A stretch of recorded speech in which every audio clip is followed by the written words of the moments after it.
कि जंगल महल की गलियों से एक आवाज आया है, जंगल महल की गलियों से एक आवाज आया है, उठो नौजवानों फिर से इनकलाब आया है।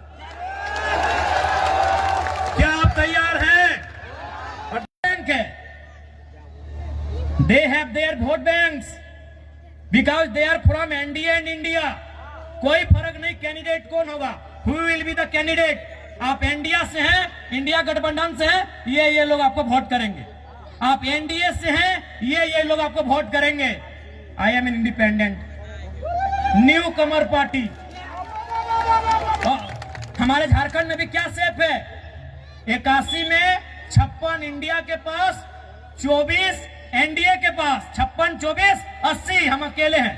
यानी हमारे पास कोई वोट बैंक नहीं, हमारे पास कोई समीकरण नहीं। और हमने क्या कहा कि पार्टी बनती है बिगड़ती है। कोई आज बीजेपी में है, कल को तृणमूल में चला जाएगा। समाज आपका चिरंजीवी है, आप समाज के साथ रहिए। किसी एमपी एमएलए में इतना ताकत आपने देखा था क्या? हमने स्पष्ट कहा कि आप हमारे राजनीतिक कार्यक्रम में आते हैं, अच्छी बात है। आप मेरी पार्टी के मीटिंग में आते, अच्छी बात है, लेकिन आप समाज की मीटिंग में पहले जाइए। हमने एकमात्र भी एमएलए जिसने कहा था, जबकि आप भी जानते हैं 2029 में पता नहीं हमारा क्या होगा, क्योंकि हम नया विधायक है, हमारे पास कोई समीकरण नहीं है। 2029 में हमारे केसर समाज से होते तो हम भी बोलते पहले अपना देखते हैं भाई, लेकिन हम मोहे यदि ममता बनर्जी घरे गिदर छुआ रहतो न तो टुकु समझतो न कि एते बड़ लोग एतना बेस हमार समाजटा है, मोर समाजटा। किंतु आज के मोय एकटा शोषित वंचित समाजेर बेटा सोई खातिर मोय कहलो कि विधायक सांसद बादे सामाजिक स्थितिटा पहले भालो रहेक चाहिए, सामाजिक स्टेटसटा भालो रहेक चाहिए, सामाजिक पहचानटा भालो रहेक चाहिए, ओकर आइडेंटिटीटा भालो रहेक चाहिए। हे तोहरानी बुझे बारिया आई तोहरानी करो जंगल महले दोमे हमरा सामाजिक नेता हाथ की ना नहीं, कोई टक मुंह से बोली बाहर आइले, कोई टक कोनो कह पारला, कोनो कह पारला की एकटाও कहि दे जतना कथा मैं कहलो मीडिया कह भाषण कह जे जितना उदाहरण मैं देलो, जितना मैं उदाहरण देलो। हमको बता याद करके बताइएगा कि आपने कौवा को भी देखा है। आपने की बोले कौवा के बोलते पारी ना, क्या आपने कभी कौवा के गले में या पांव में भेड़ी देखा है? क्या उसे कभी पिंजरे में देखा है? क्या उसे कभी किसी रस्सी में या किसी भी प्रकार से बंधन में देखा है? नहीं देखा है। आपने क्यों कौवा के बंधने देखे छी ना? क्यों नहीं देखा है? तो कौवा भले काला होता है, देखने में भले आपको बुरा लगे, देखने में बदसूरत लगे, लेकिन जो वो काव काव काव काव चिल्लाता है, काव काव जो करता है ना, उसकी मातृभाषा है। और जो मातृभाषा बोलते हैं, मातृभाषा यानी हमारी मातृभाषा, हमारी परंपरा, हमारी संस्कृति, जो मातृभाषा बोलते हैं वो कभी गुलाम नहीं होते, उन्हें कभी कोई गुलाम नहीं बनाता। अपनी सुगा क्यों देखे थी? आपने सुगा ही बोली ना, सुगा तोता पैरट देखने में बड़ा सुंदर होता है, पंख भी सुंदर होता है, चोंच भी सुंदर होता है और आवाज भी सुंदर होता है। लेकिन आपने क्या देखा होगा कि लोग उसे पकड़ते हैं, पहले उसके की बोली डंका काना सबसे पहले उसको तोड़ देते हैं, पांव में भी जरूरत पड़े तो एगो दुगो उसका तोड़ देते हैं और उसको भर के कहां रखते हैं? लोहे के पिंजरे में। भले उसको खाने के लिए चना दे, मूंगफली दे, लेकिन उसको गुलाम बना के रखते है कि नहीं? क्योंकि जो मिट्टू जिसे कोई तोता कहता है, कोई सुगा कहता है, कोई पैरट कहता है, भले वो दिखने में सुंदर है, हरा है, चोंच लाल है, खाता भी बढ़िया बढ़िया है, लेकिन वो भाषा का नकल करता है। टेम टेम टेम टेम उसकी भाषा नहीं है, वो भाषा का नकल करता है, वो किसी और की भाषा को बोलने का प्रयास करता है, इसलिए लोग उसे गुलाम बना के रखते हैं। तो इसलिए एक बात तय कीजिए कि आपको आजाद रहना है या गुलाम रहना है। तो भैया अगर आजाद तो आपको उस कौवे की तरह अपनी संस्कृति, अपनी परंपरा, अपनी आइडेंटिटी, अपनी पहचान, उसके साथ आपको जीना होगा। तो क्या ये नौजवान पीढ़ी जो हमारा आने वाला भविष्य है, क्या वो आज के इस कार्यक्रम के माध्यम से ये प्रतिज्ञा लेंगे कि आप अपनी परंपरा, अपनी संस्कृति, अपनी मातृभाषा को बचाएंगे? क्या आप प्रतिज्ञा लेंगे? क्या आप अपने सामाजिक कार्यक्रमों को, अपने सामाजिक आंदोलन को आगे बढ़ाएंगे? क्या आप प्रतिज्ञा लेते हैं? आज आपको ये प्रण लेना होगा, क्योंकि 21वीं सदी में हम जी रहे हैं। आज बहुत जल्दी हम लोग दिशा से हट जाते हैं, अपने रास्ते से भटक जाते हैं। इसलिए आज नौजवान पीढ़ी को विशेषकर आपको ये प्रण लेने की आवश्यकता है कि आज हमारी पहचान क्या है, हमारी परंपरा क्या है। उस पहचान को, उस परंपरा को, उस भाषा, उस संस्कृति की विरासत को, उसे सुरक्षित रखना है। आज हमें यह प्रण लेना होगा। ठीक है दादा, टुकु बसुन। नमस्कार नमस्कार। তুমি নিয়েছি নাই, আমি বুঝতে পারি তুমি বসুন। आज ये प्रण लेने की आवश्यकता है, और विशेषकर जंगल महल के नौजवानों, मेरे भाइयों, मेरी बहनों, मेरे अभिभावकों, मुझे अफसोस होता है, मुझे दुख होता है आपको यहां देखकर। दुख हमें झारखंड के लोगों को भी देखकर होता है, लेकिन आपके लिए दुख थोड़ा ज्यादा इसलिए होता है कि जैसा भी सही, जमशेदपुर वालों को झारखंड मिला, सरायकेला वालों को झारखंड मिला, धनबाद वालों को झारखंड मिला, बोकारो वालों को झारखंड मिला, हजारीबाग गिरिडीह को झारखंड मिला, रामगढ़ को झारखंड मिला, रांची को झारखंड मिला, लेकिन झारखंड बनने का हकदार और झारखंड में शामिल होने का हकदार पुरलिया, झारग्राम, बांकुड़ा के लोग भी रखते थे। आज बिल्कुल इस बात का अफसोस आपकी आंखों में भी झलक रहा है और हमें भी झलकता है। जो आंदोलन कोयलांचल में था, जो आंदोलन लोहांचल में था, कोयलांचल यानी हमारा जो कोलियरी कोयला का क्षेत्र है, धनबाद, बोकारो, गिरिडीह, हजारीबाग का हिस्सा, और लोहांचल यानी जमशेदपुर का क्षेत्र, वही आंदोलन आपके जंगल महल में भी था। जो त्याग कोयलांचल वालों ने किया था, जो त्याग लोहांचल वालों ने किया था, वह त्याग जंगल महल वालों ने भी किया था। लेकिन आज कोयलांचल वालों को, लोहांचल वालों को कहने के लिए झारखंड मिला, हालांकि अधिकार वहां भी उनको नहीं है। आज भी वहां उनको मजदूरी के लिए तरसना पड़ता है।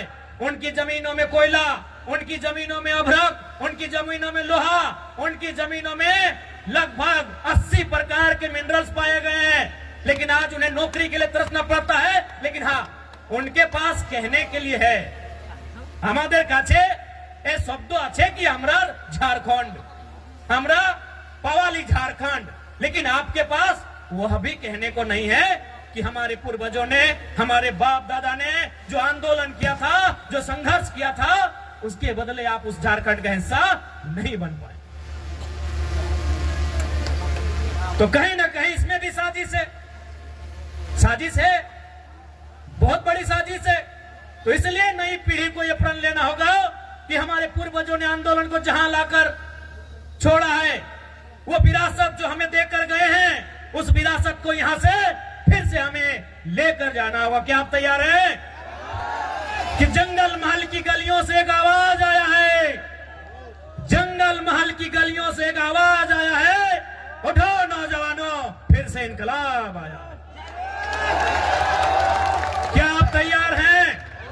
और देखिए नौजवानों, मेरे भाइयों, हम जिस रास्ते में चलने जा रहे हैं, जो कार्य हम करने जा रहे हैं, मानते हैं आसान नहीं है। एक काजटा सरल नहीं आछे, किंतु असंभव भी नहीं है। मानते हैं वो काम आसान नहीं है, वो काम सरल नहीं है, लेकिन वो असंभव भी नहीं है। आज हमारे समाज का जो मांग है शेड्यूल ट्राइब इंक्लूजन का, आज ये लड़ाई भी आज ये मांग भी परसों नहीं दशकों पुरानी है। इसलिए एक बात हमेशा याद रखिए, आज चाहे सामाजिक आंदोलन हो या किसी प्रकार का आंदोलन हो, जो लोग अगुवाई कर रहे हैं, जो लोग लड़ रहे हैं, शायद वो कल नहीं होंगे। आज हम लोग भी कल नहीं होंगे, लेकिन आपका समाज, हमारा ये बृहद समाज जो हजारों लाखों साल पुरानी परंपरा और संस्कृति से परिपूर्ण है, वो समाज रहेगा। इसलिए आपको उस बागडोर को, उस विरासत को अपने हाथों में लेकर आगे बढ़ना है। मैं आप सभी से कहना चाहूंगा। और आज जब भी आप किसी आंदोलन के लिए जाते हैं, जब आप संघर्ष का रास्ता चुनते हैं, आपको त्याग करना पड़ता है। बिना त्याग का आपको मंजिल नहीं मिलेगा। आज आपको त्याग करना होगा।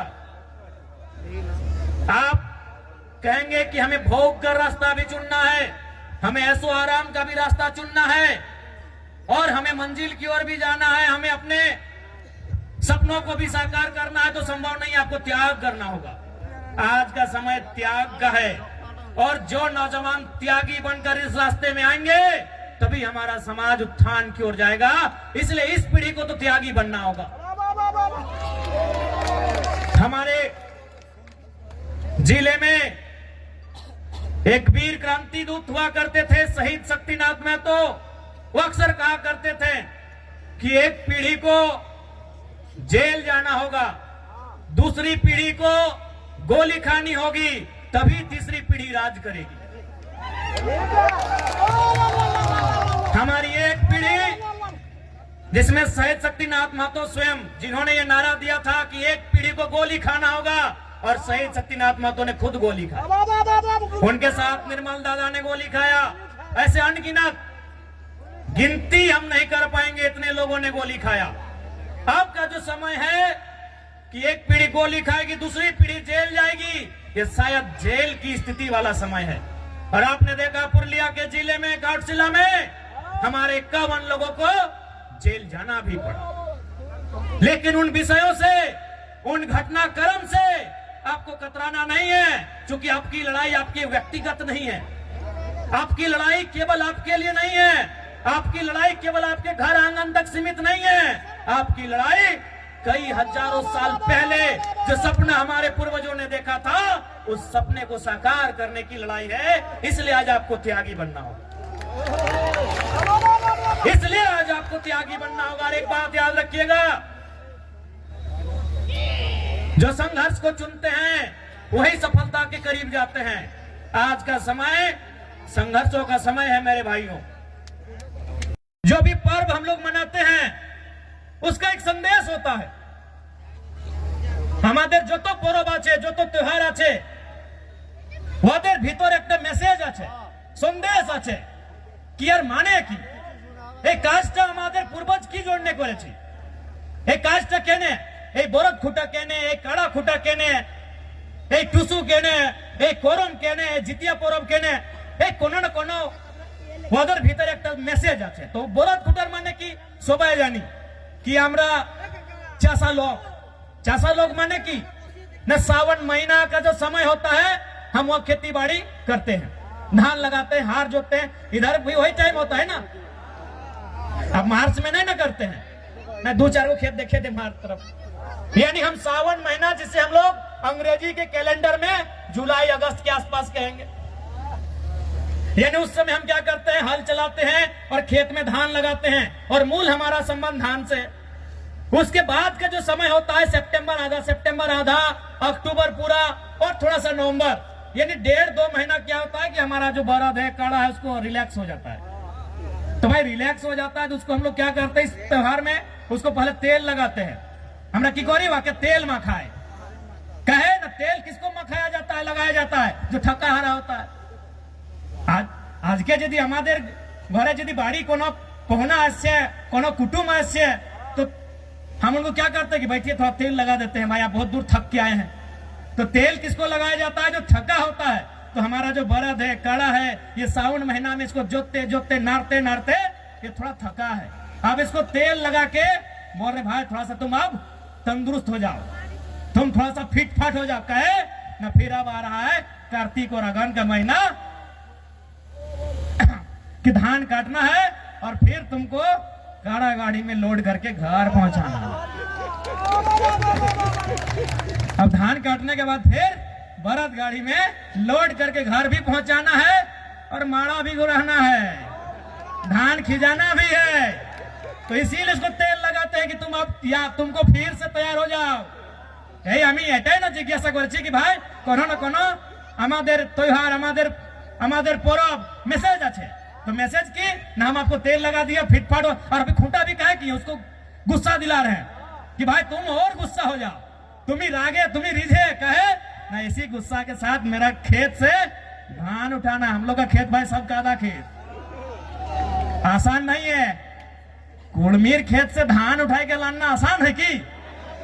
तो वही उसको गुस्सा दिलाते हैं, सूप से मंदिर बजा के ऐसे मैंने उसको हलकार के कि भाई हाँ तुम गुस्सा करो, हम चाहते हैं तुम गुस्सा करो, और उस गुस्सा के बदले जब हम धान खेत में तुमको नारेंगे फिर उठा के उसको बाहर लेके आना है। तो ये है हमारे बरद खुटा करने का हम पीछे हमारे पूर्वजों का मतलब कि पहले तेल लगा के तुमको तरोताजा करेंगे।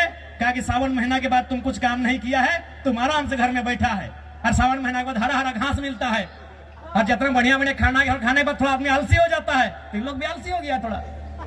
तो इसीलिए अब फिर से आ गया है टाइम कार्तिक महीना का, अगहन महीना का। अब इन लोग को